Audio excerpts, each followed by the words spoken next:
ہے سلام عاجزانہ آپ کے دربار میں، کاش آئے یہ دیوانہ آپ کے دربار میں۔ کرے گا تو بی اے بھی پاس کرے گا، تو ایم اے بھی پاس کرے گا، تو ڈاکٹر بھی بنے گا، تو انجینئر بھی بنے گا، تو پروفیسر بھی بنے گا، مگر زمانہ تجھے دیکھ کر کہے گا ہماری بستی میں ایک ایماندار آئی پی ایس افسر نے قدم رکھ دیا ہے، ہماری بستی میں ایک ایماندار پروفیسر نے قدم رکھ دیا ہے، ہمارے علاقے میں ایک ایماندار جج نے قدم رکھ دیا ہے۔ اے میری قوم کا نوجوان، آپ اپنی زندگی کی پہچان برائیوں کے ذریعہ مت بنائیے، اپنی زندگی کی پہچان اچھائیوں کے ذریعہ بنائیے۔ انشاءاللہ کتنے نوجوان ہیں جو اپنی نگاہوں کی حفاظت کریں گے؟ ذرا ہاتھ اٹھائیں تو ماشاءاللہ ہم سب اپنی نگاہوں کی حفاظت کریں گے، ضرور کریں۔ معلوم ہے میں یوں ہی تقریر نہیں کر رہا ہوں، میں آپ کو بتانا چاہتا ہوں اے میری قوم کا نوجوان، یاد رکھیے، معلوم ہے میں نے اس ساز کو کیوں چھیڑا؟ یہ چھیڑ دیا تاکہ آپ کو یہ پتا چلے تربیت کی ضرورت کتنی ہے۔ ایک نوجوان حضور کی بارگاہ میں پہنچا، اعلیٰ حضرت نے الملفوظ شریف میں لکھا ہے، جانتے ہیں نوجوان کی نگاہیں بہک گئی تھی، سرکار کی بارگاہ میں آ گیا۔ جب انسان گناہ کرتا ہے نا تو گناہ سے بڑا ڈھیٹ ہو جاتا ہے۔ آپ کو لگتا ہوگا یار یہ شراب نہیں چھوڑ رہا، یہ جوا نہیں چھوڑ رہا، یہ زنا نہیں چھوڑ رہا۔ جانتے ہیں یاد رکھیے گا یہ اسلام ہے، اسلام جو ظالم کی بھی مدد کرنا سکھلاتا ہے اور مظلوم کی بھی مدد کرنا سکھلاتا ہے۔ آپ کہیں گے مولانا مظلوم کی مدد تو سب کرتے ہیں مگر کیا کوئی ظالم کی بھی مدد کرتا ہے؟ ظالم کی مدد کیسے کی جائے گی؟ میں کہوں گا ہاں یہی تو بات ہے۔ ایک یہودی صرف اس لیے مسلمان ہو گیا کہ اس نے اس سرکار کی حدیث کو سمجھ لیا۔ حضور فرماتے ہیں میرے صحابہ تم مظلوموں کی بھی مدد کرو، ظالموں کی بھی مدد کرو۔ اس نے پوچھا تھا ہماری جماعت کے ایک عالم سے کہ مظلوم کی مدد تو سمجھ میں بات آ رہی ہے، کوئی بے سہارا ہے سہارا دیجئے، کوئی بھوکا ہے کھانا کھلا دیجئے، کوئی پیاسا ہے پانی پلا دیجئے، فلسطینیوں کی مدد کیجئے، جس کا گھر اجڑ جائے مدد کیجئے، کسی کو کوئی تباہ کر دے تو آپ اس کی مدد کے لیے کھڑے ہو جائیے۔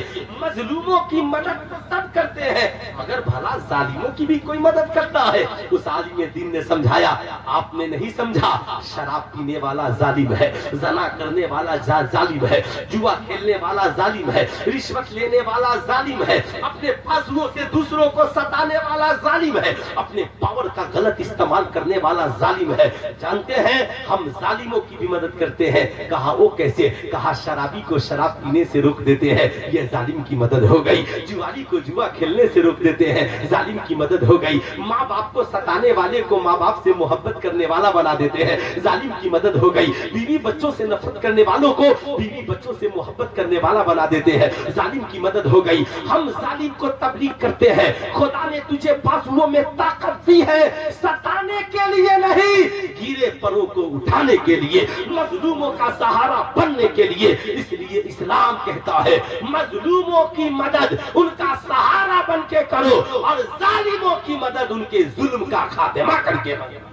اس لیے میرے دوست یہ اسلام ہے جہاں تعلیم بھی ہے، جہاں تربیت بھی ہے۔ آپ برا نہ مانیے گا، آپ ایمانداری سے بتائیے اسلام نہ ہوتا تو ماں کے قدموں کے نیچے جنت کون بچھاتا؟ اسلام نہ ہوتا باپ کو جنت کا دروازہ کون بتاتا؟ اسلام نہ ہوتا سچائی کے معیار کو کون بتاتا؟ اسلام نہ ہوتا شراب کی حرمت کا اعلان کون کرتا؟ اسلام نہ ہوتا زنا حرام ہے اس کا اعلان کون کرتا؟ اسلام نہ ہوتا سود حرام ہے اس کا اعلان کون کرتا؟ اسلام نہ ہوتا تو بتا بہنوں کے حصوں کو کون دلواتا؟ بھائیوں کے حصوں کو کون بتاتا؟